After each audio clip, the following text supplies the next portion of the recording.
Hi, I've made some upgrades to the Git. Um, and the result of these upgrades is it is now telling me that a 1080p 60 it'll last for 3 hours 29 minutes 14 seconds, which I have a hard time believing. But we're going to try it out because, first of all, I'll show you the upgrades that I've made. Okay, here is the first thing, which is a 64 gig SD card class 10. And that cost, what does it say? £11.54 from Amazon. Secondly, I bought some uprated batteries for it. Now these are, it says for SJ5000, SJ4000, SJ, but they fit the Git. And they were $9.29, and you get two batteries and a charger and a USB cable, which is a pretty good deal, really. And these are 1100 mAh. And the one that comes with the Git is it 930 or 950? So it's upgraded quite a bit. And it fits fine and everything. These are fine. £9.29. And the third upgrade I've made is I've installed the Git2 version 1.5 beta, or if you're in the States, beta firmware, which you can download from the Git website. I was a bit reluctant to do that because on one of the blogs it said, "Oh, it's bricked my Git." But there's only one person said that. There wasn't a great stream of people, and usually when that happens, when it's only one person, you think, well, he's probably done something funny. And the changes this has made, right, is added 4.3 aspect ratio for 2880 times 2160, yawn. Wi-Fi option mode, AP or station, that's really for the aircraft blokes, the RC aircraft. Support customized boot logo and power off logo. Yawn. Added Wi-Fi auto start option, don't need it. Pause icon on screen while recording is paused. Well, yippity doo dah. Colourful colour option in video and photo mode. Right, that is something I'm using. It's one down from Vivid, which is the vivid colour option I was using earlier, which I thought gave actually really good colours. But I did also notice that in the shadows it was coping really well with when you went along a road and a tree was casting a shadow over the road. It was reacting really quickly. You go into the shadow and it would instantly change so you could see the detail in the shadow. When you came out the other side, it would instantly more or less change back to, the different exposure for the lighter conditions. But I was a bit worried that the vivid option was actually oversaturating the blacks in the foliage at the side of the road. If you look at the shadows right in the side of the road, sometimes they were very, very black and it was difficult to see any detail in them. So I'm wondering whether turning colour option on rather than have vivid, which is the colour is one down from vivid, will make a difference. We'll see. Added new OSD mode, only show video and recording blah. Video shutter speed 1/48 per second. Added contrast option for video. Well, again, that's quite important, but I've just left it on normal. You've got a choice of normal, high or low. Fixed 2160p 24 frames a second video, not smooth. Now, if you remember the 4K video I put up, I expected it to be jerky, and it was jerky, and it says this has fixed it, so it's now smooth. So that's another thing we're going to be looking at. But this particular go round, I'm just interested in endurance. Camera pad off while the file reached 4 gig in quick capture mode. Right now, I'm not sure whether we were in quick capture mode when I did the previous endurance test, and it produced those two 4.2 something gig files. That might be it though, that might be fixed. But what I've done is I've turned loop recording on again to 5-minute intervals, so that if it does that thing which I thought it was doing before, which it decides that it hasn't got enough oomph left to do a 4 gig file, it switches itself off. So if you cut that time down to 5 minutes, which only produces sort of a gig, you should get a more accurate reading as to endurance. Camera restarting issue in quick capture mode. Plug the charger in while recording, then stop recording and unplug the charger after the camera powered off. It doesn't make English to me. Wrong EXIF info, well that'd be good. Video zoom issue, doesn't really apply to me. No VTSP stream in 7, no, bollocks. Stop recording in middle level for remote, don't know what that is. Once press shut button, stop start recording while in screensaver, don't care. Web camera resolution, web camera, if you're using it as a webcam, is 920 by 1440. Wi-Fi stream resolution, don't care. Spanish, Czech, Russian, Polish, don't care. So those are the uploads. Right now, the upgrades. Now, the bad news is that the app hasn't appeared. And we're now approaching the end of June, and it was promised in writing for the end of May, and it hasn't appeared.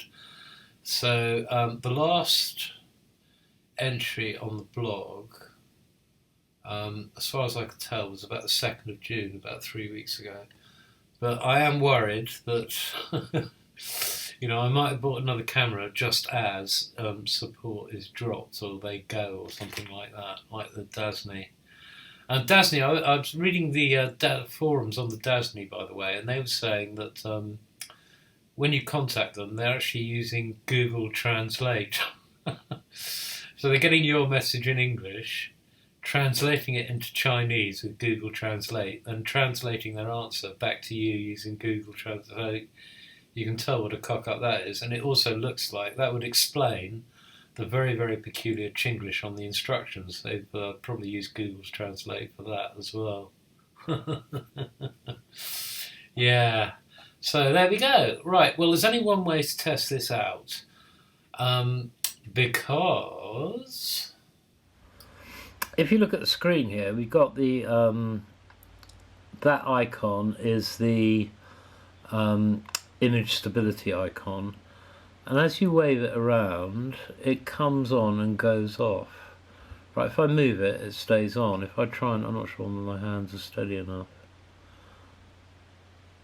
But there you go, you see it goes off.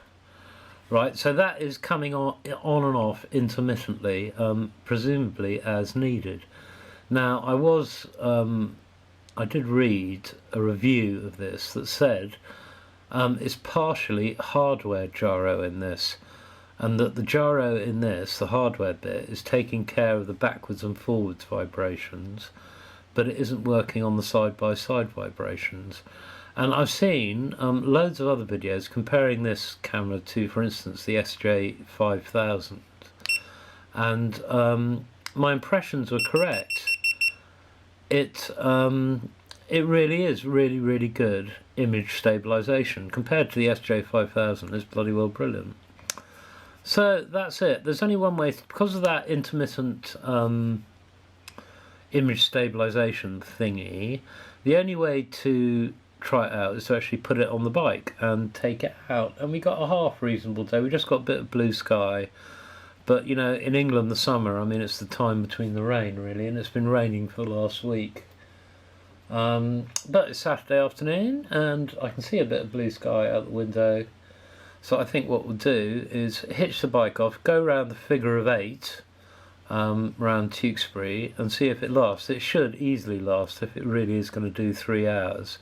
The last time I turned it on, it told me it was going to do 1 hour and a quarter, so I was a bit puzzled to see that 3 hour thing. But there we go, the uprated battery, the new firmware, and the 64 gig card might make that much difference. Who knows? Has anyone made to find out? Off we go. Now, it has to be said, this wasn't the fastest time I've ever set around Breeden Hill, for various reasons. And I should just go over the settings again. It's 1080p 60, but YouTube will knock that down to 30. On the computer here, it is really, really smooth. And also, I should mention that I've turned wide dynamic range off. And remember, this setting, we turned it down from vivid to just colour. Vivid colour to just colour. And it's actually very good, isn't it? It's not... I like the vivid colours, but this isn't as sort of... you're seeing a bit more detail in the shadows if you look at the tree trunks, which is what I was trying to achieve. So, happily, the battery happened to run out exactly as I pulled into the gas station to get some gas, which was very convenient as I had the spare battery on me. Remember the uprated ones, you get 2 for a tenner. So I was able to, that was that test completed, so I was able to try out the 4K. And lo and behold, when I went to check the files on the card, there were 12 5-minutes files in 1080p 60. So it gave almost exactly an hour, which is almost double what the previous setup with the original battery, 32 gig card, and firmware 1.4. Now, I'm not sure what exactly has caused this doubling of endurance, because the last one gave me about half an hour, didn't it? It gave me 2 15-minute files. But it has, it's doubled it, all these upgrades, which is absolutely excellent news, really. Now, which particular upgrade made the most difference? I don't know. Obviously, the battery made a big difference.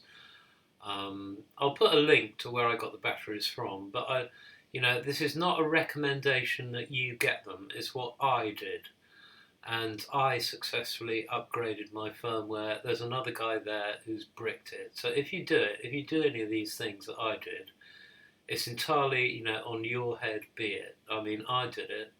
It doesn't mean it's going to be successful to you, but certainly in my case, it seems to have doubled the endurance, which is absolutely wonderful.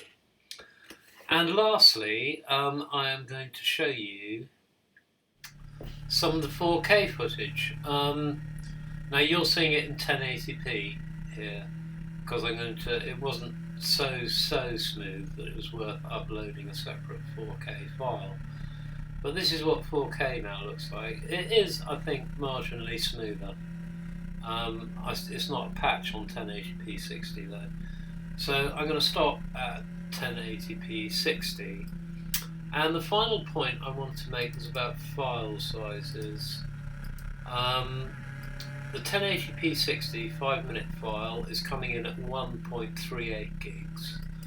And a 5-minute 4K file is coming in at 1.24. So the 60 frames a second 1080p ones are actually bigger than the 4K files. So